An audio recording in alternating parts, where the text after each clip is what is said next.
Assalamualaikum warahmatullahi wabarakatuh. Hamdan syukranillah amma ba'd. Salam sejahtera bagi kita semua. Semoga kita semua selalu dalam keadaan sehat walafiat di tengah pandemi ini. Yang kami hormati Ibu Nadia selaku dosen pengampu dan teman-teman sekalian, izinkan kelompok kami, kelompok 1, untuk mepresentasikan sebuah materi yang bertema sistem dan informasi.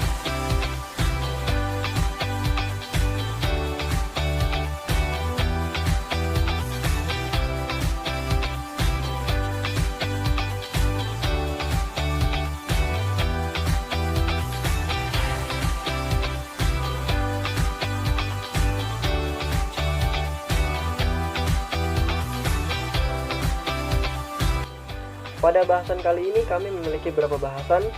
Di antaranya ada pengertian sistem menurut para ahli dan menurut kelompok kami. Kemudian yang kedua yaitu ada karakteristik sistem. Yang ketiga ada jenis-jenis sistem. Dan yang terakhir ada model sistem. Oke, masuk bahasan pertama yaitu pengertian sistem menurut para ahli. Menurut Wikipedia, sistem adalah suatu kesatuan yang terdiri atas komponen atau elemen yang dihubungkan bersama untuk memudahkan aliran informasi, materi, atau energi untuk mencapai satu tujuan. Sedangkan menurut beberapa para ahli, yang pertama ada L. James Avery. Sistem merupakan prosedur logis dan rasional guna melakukan atau merancang suatu rangkaian komponen yang berhubungan satu sama lain. Kemudian menurut para ahli lainnya yaitu Henry Purcell dan Eric Kohler, sistem adalah sebuah rangkaian yang saling terkait antara beberapa bagian dari yang terkecil. Dan jika suatu bagian atau subbagian tertentu ada yang terganggu, maka bagian lainnya ikut merasakan ketergantungan tersebut. Berdasarkan pendapat para ahli di atas, kami dari kelompok 1 dapat menyimpulkan bahwa sistem adalah suatu komponen atau elemen yang saling berhubungan menjadi kesatuan yang saling ketergantungan guna mencapai suatu tujuan. Ya, di sini saya akan menjelaskan karakteristik sistem. Karakteristik sistem terbagi menjadi 8 bagian. Yang pertama ini ada komponen. Di dalamnya komponen terdapat elemen-elemen yang lebih kecil dan juga elemen-elemen yang lebih besar. Untuk elemen-elemen yang lebih kecil biasanya disebut juga dengan subsistem. Sebagai contoh, sistem komputer terdiri atas subperangkat keras, subperangkat lunak, dan juga manusia yang bertugas untuk mengoperasikannya. Sedangkan elemen-elemen yang lebih besar ini yang biasa juga disebut dengan suprasistem. Sebagai contoh, bila perangkat keras merupakan sistem yang memiliki subsistem seperti CPU, monitor, keyboard, memori, dan lain-lain, maka suprasistem perangkat keras itu sendiri merupakan sistem komputer itu sendiri. Yang kedua itu ada boundary atau batasan sistem yang merupakan daerah yang membatasi antara satu sistem dengan sistem lainnya atau dengan lingkungan luarnya. Batas suatu sistem menunjukkan ruang lingkup dari sistem tersebut. Nah, yang ketiga ini ada environment atau lingkungan luar sistem. Nah, lingkungan luar sistem ini sendiri merupakan apapun di luar batas dari sistem yang mempengaruhi operasi sistem. Lingkungan luar sistem dapat menguntungkan dan juga dapat merugikan sistem tersebut. Pertama adalah input atau masukan sistem. Input adalah energi yang dimasukkan ke dalam suatu sistem yang dapat berupa maintenance input dan juga signal input. Sebagai contoh, suatu sistem komputer, di mana program ini ialah sebagai maintenance input yang dapat mengoperasikan komputer. Lalu data sebagai signal input yang dapat diolah menjadi suatu informasi. Yang keenam, ada output atau keluaran sistem. Output adalah hasil dari energi yang diolah menjadi keluaran yang berguna. Contohnya kayak sistem informasi. Sistem informasi ini dapat digunakan sebagai masukan dalam pengambilan keputusan. Lalu yang ketujuh itu ada yang namanya proses atau pengelolaan sistem. Suatu sistem dapat memiliki proses yang dapat mengubah masukan menjadi keluaran. Contohnya itu kayak sistem akuntansi, di mana sistem ini akan mengubah data-data transaksi menjadi sebuah laporan yang akan dibutuhkan oleh pihak manajemen. Dan yang terakhir atau yang kedelapan itu ialah objektif atau sasaran sistem. Sistem harus memiliki tujuan atau sasaran. Apabila suatu sistem tidak memiliki sasaran, maka sistem ini dikatakan tidak berguna. Dan suatu sistem dikatakan berhasil jika telah mengenai tujuan dan sasaran yang telah direncanakan.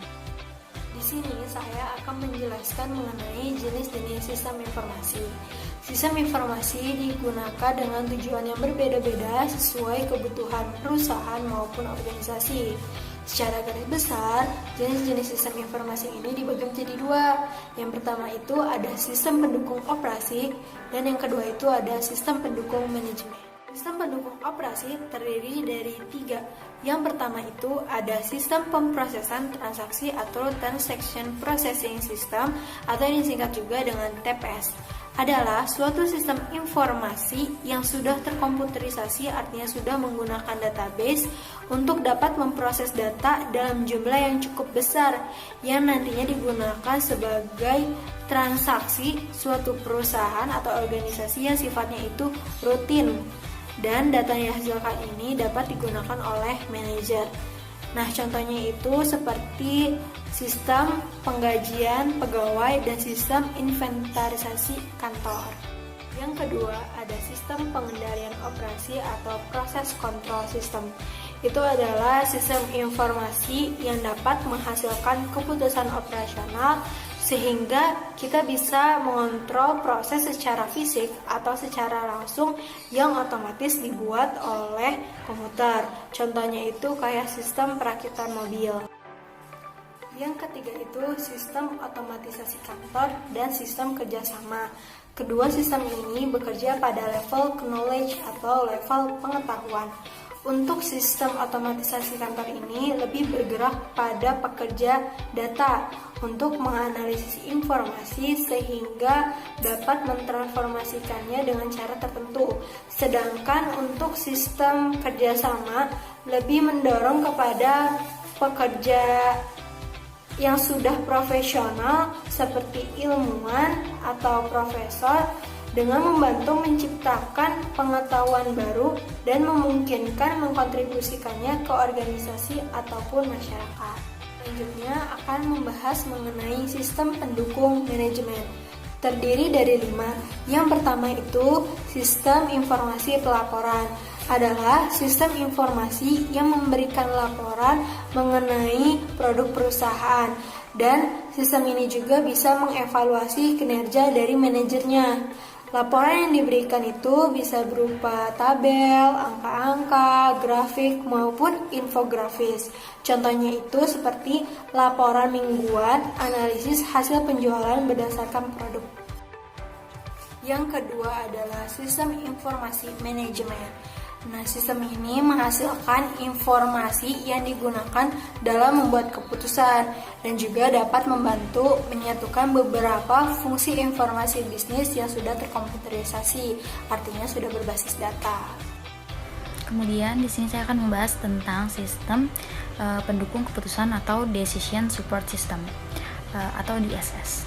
Sistem informasi ini sering digunakan untuk membantu para pihak manajemen untuk membuat sebuah keputusan, baik itu secara interaktif maupun ad hoc atau ketidak diperlukan.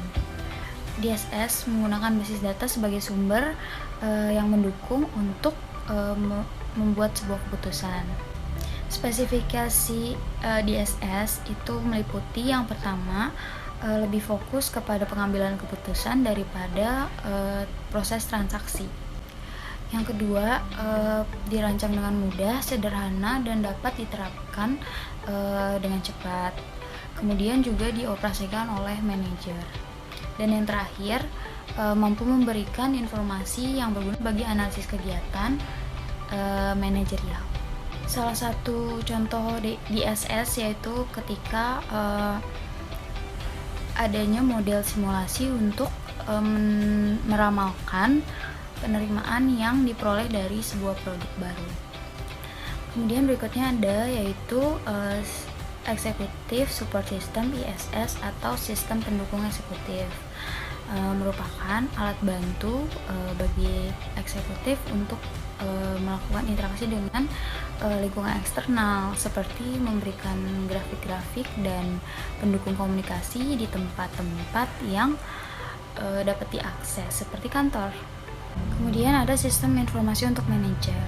Sistem ini memberikan informasi kepada manajer yang digunakan untuk mengendalikan operasi, kemudian strategi, kemudian juga perencanaan jangka pendek maupun jangka panjang, dan juga pengendalian manajemen,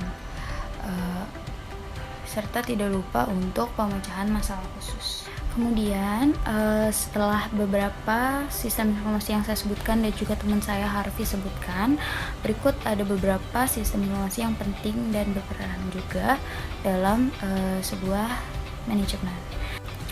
Yang pertama yaitu sistem informasi publik atau Societal Information System atau SIS. SIS ini merupakan suatu sistem yang dipersiapkan dengan objek masalah yang mungkin dikembangkan atau dibatasi dan tidak terikat pada suatu wilayah dengan pengguna atau pemakai yang sangat terbuka. Kemudian ada sistem informasi intelijen yang secara otomatis dia akan mencari data tentang informasi lingkungan sosial, politik, hukum, peraturan perundangan, dan ekonomi dari suatu negara. Sistem ini juga sangat terkait dengan prospek ke depan suatu perusahaan yang terkait dengan hal kesehatan, juga persaingan. Berikut merupakan sumber-sumber informasi intelijen. Yang pertama ada dari lembaga pemerintah, kemudian dari industri, kemudian dari riset pasar, kemudian juga media massa, dan juga kajian khusus yang dilakukan oleh sebuah organisasi. Sistem informasi intelijen ini sangat berguna bagi perusahaan, entah itu perusahaan kecil atau besar, karena akan sangat menguntungkan bagi perusahaan tersebut. Dan yang terakhir yaitu adalah sistem pendukung keputusan kelompok atau group decision support system. Nah, sistem ini dia tuh mendukung pengambilan keputusan dalam kelompok dengan memberikan solusi seperti memberi pendapat, terus seperti konsultasi, memberikan kuesioner, dan lain-lain. Model sistem informasi terbagi menjadi dua. Yang pertama, berdasarkan komponen sumber daya informasi, dan yang kedua, berdasarkan aktivitas sistem informasi. Sekarang kita bahas komponen sumber daya informasi terlebih dahulu. Komponen sumber daya informasi terbagi menjadi beberapa komponen. Yang pertama, hardware. Hardware adalah perangkat keras yang berwujud dan dapat digunakan dalam sistem informasi. Hardware ini berupa mesin dan media. Contoh dari mesinnya itu seperti CPU, monitor, keyboard, printer, dan lain sebagainya yang mendukung suatu sistem informasi. Dan medianya itu sebagai media penyimpanan seperti memory card, RAM, ROM, dan lain sebagainya. Kedua adalah software. Software adalah perangkat lunak atau bagian dari sistem informasi yang tidak berwujud fisik dan berupa program yang dapat dijalankan sesuai perintah pengelolanya. Nah, di software ini, perangkat lunak ini terbagi menjadi 3, yaitu perangkat lunak sistem, perangkat lunak aplikasi, perangkat lunak bahasa pemrograman. Contoh dari perangkat lunak sistem seperti perangkat lunaknya laptop, Windows, ada lagi juga iPhone, perangkat lunaknya itu iOS. Perangkat lunak aplikasi ini terbagi menjadi 2, yang umum sama yang khusus. Nah, yang umum ini seperti pengolahan data, pengolahan angka, dan lain sebagainya. Sedangkan yang khusus ini perangkat lunak yang dikhususkan untuk sebuah aplikasi seperti aplikasi penggajian, aplikasi pemasaran seperti kayak buat shop, mesin pos, mesin edisi, itu memiliki perangkat lunak khusus untuk mendukung suatu sistem informasi. Dan yang terakhir adalah perangkat lunak bahasa pemrograman. Nah, ini membantu untuk membangun aplikasi suatu sistem informasi. Contohnya itu seperti C++, PHP, dan Java. Yang ketiga, data dan informasi. Nah, komponen ini yang akan ditindaklanjuti untuk dijadikan suatu informasi, dan informasi itu yang akan membantu manajer dalam pengambilan keputusan. Nah, kejadian ini disebut juga sebagai siklus informasi atau cycle. Contoh dari data itu bisa data pegawai, transaksi, nota, faktur, kontrak, dan lain sebagainya yang mendukung suatu sistem informasi. 4. Prosedur. Prosedur adalah tindakan atau operasi yang harus dijalankan sesuai dengan aturan yang diharapkan memperoleh hasil yang sama dari sistem informasi dan untuk meminimalisir terjadinya kesalahan. Yang kelima ada manusia atau user atau humanware. Nah, manusia ini sebagai pengelola sistem atau data yang dibutuhkan sesuai penggunanya. Sistem informasi yang digunakan tergantung kebutuhan si pengelola sistem ini. Selanjutnya berdasarkan aktivitas sistem informasi. Aktivitas sistem informasi itu banyak. Aktivitas utamanya seperti pengolahan data, penyimpanan data, perhitungan, perbandingan, klasifikasian, perangkuman, sampai penyimpulan dari suatu data atau informasi.